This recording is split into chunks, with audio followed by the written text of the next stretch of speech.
Whenever you're ready, go ahead and you can. Okay.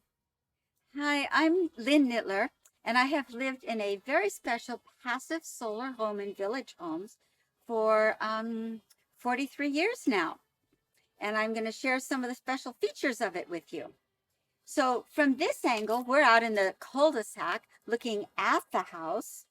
You can see that it's a unique roof line. I have two roof lines. They come from the north and rise up to the south.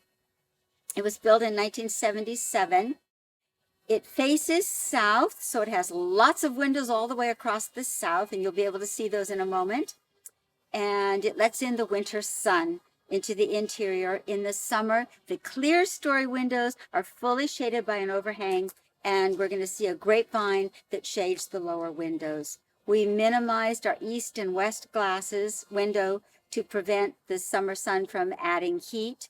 And the north-facing windows just give us an open view.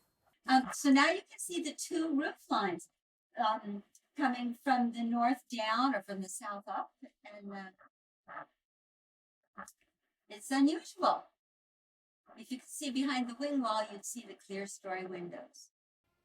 Our basic design, the suncatcher, because of the two sections of roof, actually create a space for those clerestory windows, and the house stays wonderfully cool all summer and warm any day that there's a sun in the winter.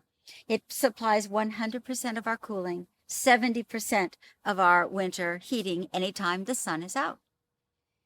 However, we found after many years that we want to take out our gas stove, and we wanted an induction electric stove, and we wanted an electric car. And that meant I wanted solar panels. So I agonized for a while, thinking it was just impossible with the roof sloping backwards. However, I went to Repower YOLO right here in town and said, can you help me? Is there any way I can have solar? And sure enough, they said, no problem.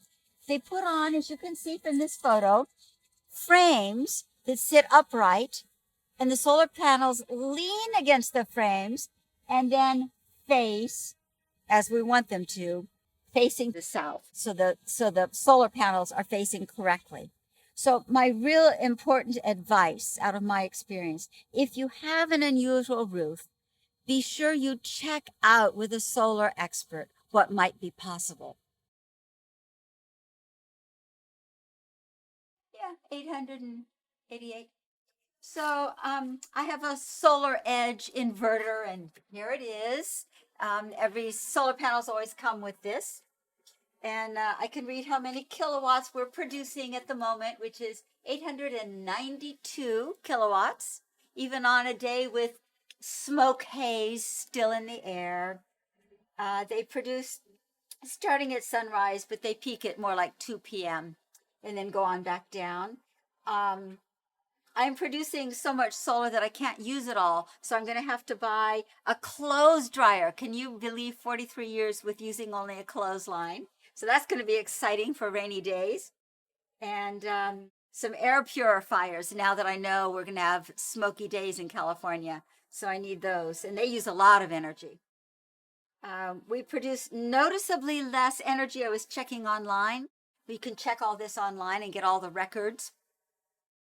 And noticeably less energy produced in August when we've had this heavy pollution layer in our air. So I think that definitely, I checked all the months before, and it definitely looks like it came directly from the pollution in the air. And I have numbers. I don't know that these are worth anything, but looks like the numbers will be down for 2020 because of this. We've had 4 weeks now of pollution in our air. And so August and into September, the rates, it's much lower than last year at this time. Well, of course, if you have a car charger, you're going to have to hang it up somewhere. So here it is in our garage, closest to the driveway side.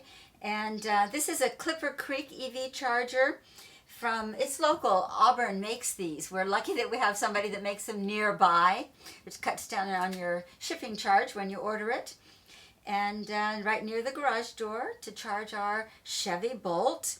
We love getting a quick overnight charge. It's a 240-volt charger, and we charge overnight because the electricity at that time is the cheapest. That's the rate plan that we chose. So we're thrilled, and we got to we can lift this off and actually travel with it if we ever want to do camping. We can take this with it, and it would make our charging easier. We haven't done that yet. Well, this is our beautiful Chevy Bolt. And Richard and I are not all that fond of cars, or at least I'm not, but this car, I have to say, I love this car. It is a delight to drive, and we know that we're not putting any noxious fumes into our environment when we drive it. We can use the air conditioning just as much as we want and stay really comfortable, and come home and charge it overnight. So we're very, very happy.